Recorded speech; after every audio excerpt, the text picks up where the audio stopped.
Olá, boa noite. Meu nome é Marli. Sejam todos bem-vindos. Hoje vamos falar sobre processos e influências na construção das políticas educacionais brasileiras.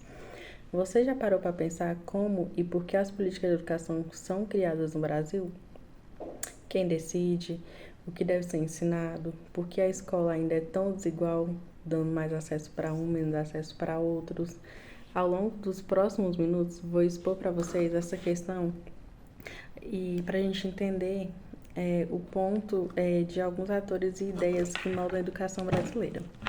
A trajetória da educação brasileira sempre caminhou em passos lentos, principalmente comparados com países mais desenvolvidos e até com alguns países vizinhos da própria América Latina. Durante muito tempo, a escola ela era um privilégio das elites. O acesso educacional formal era limitado e o que contribuiu para a exclusão de grande parte da população nos direitos básicos. Essa realidade começou a mudar com a Constituição Federal, criada em 1988, um marco importante na história da educação no Brasil, no nosso país.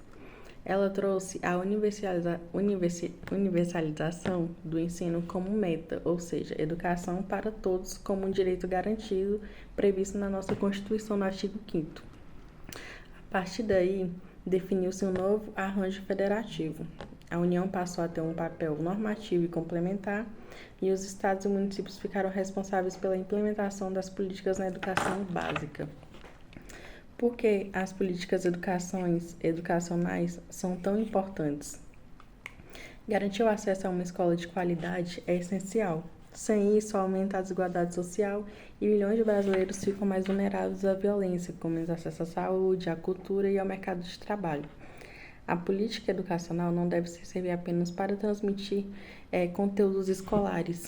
Elas precisam formar a pessoa para a cidadania, promover a equidade de oportunidades, preparar para a vida profissional, estimular a reflexão crítica da realidade. Mas alcançar isso tudo não é tão simples igual a gente pensa.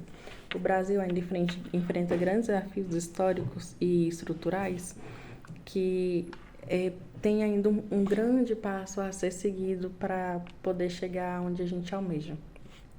O processo de construção das políticas funciona da seguinte maneira: as políticas educacionais não surgem do nada, como eu disse no começo. Elas são construídas dentro de um contexto social e político bem complexo, com a participação de vários atores sociais que muitas vezes têm interesses conflitantes. Segundo o Líbano Oliveira e Tosh, 2017, a construção das políticas marcadas por tensões e disputa entre grupos econômicos que influenciam com certos interesses, que eles, querendo ou não, por ter mais influência, eles querem correr atrás para atingir e almejar e alcançar os seus interesses próprios. Movimentos sociais e sindicatos que pressionam por igualdade e justiça social, que é onde entra para defender o lado mais baixo da sociedade, né? Governos que atuam dentro de suas ideologias políticas educacionais, prioridades administrativas. Essa disputa, elas moldam o conteúdo, a forma e o alcance das políticas públicas. Aqui eu vou citar alguns atores e as suas influências na questão das políticas educacionais. Dalton Caetano e Braga, em 2017, explica que as políticas públicas são o resultado da atuação de diversos atores sociais e políticos. Esses atores, chamados stakeholders, podem ser governos, empresas, ONGs, sindicatos e organismos internacionais. Entre as principais influências externas, destaca-se o neoliberalismo, que é uma ideologia que defende menos Estados e mais mercado. Nesse modelo, a educação passa a ser vista como mercadoria, ou seja, um produto a ser comprado e vendido. Instituições como o Banco Mundial influenciaram fortemente a educação em países como o Brasil, ao financiar projetos com suas próprias condições e diretrizes.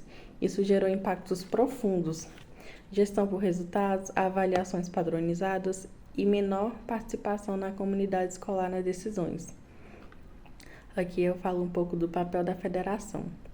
Outro aspecto importante é a estruturação federativa do Estado brasileiro, que define quem faz o que na educação.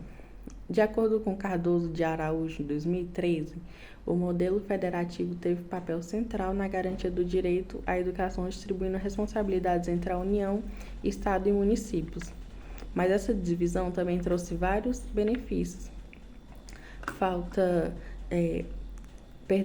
Essa divisão trouxe vários desafios, como falta de coordenação entre os entes, desigualdades de recursos e diferenças enormes na qualidade da educação entre regiões. E como reflexão, para finalizar, eu trouxe que o essencial é lembrar que a educação é um direito social e precisa ser garantido com qualidade, equidade e participação social. As políticas educacionais refletem disputas de poder, visões de mundos, projetos de sociedade. Por isso é fundamental que a sociedade civil, especialmente professores, estudantes e famílias, participe ativamente desse processo.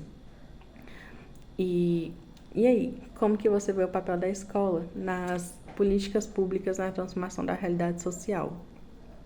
É bem válido a gente pensar nisso e continuar sempre buscando conhecimento para poder saber como que a gente alcança um direito que é previsto na Constituição brasileira como um direito básico de todo mundo, mas que ainda assim é bem difícil de ser alcançado por todos. Diariamente a gente vê a dificuldade de mães que não conseguem matricular seus filhos em uma escola, ou até mesmo a dificuldade para conseguir uma vaga. E é sobre isso, essa questão de políticas educacionais que devem ser mais ministradas para poder atingir a todos, seja de classe baixa, classe média, classe alta, mas que seja um direito de igualdade para todos, como previsto na lei. E é isso, agradeço pela oportunidade e uma boa noite a todos.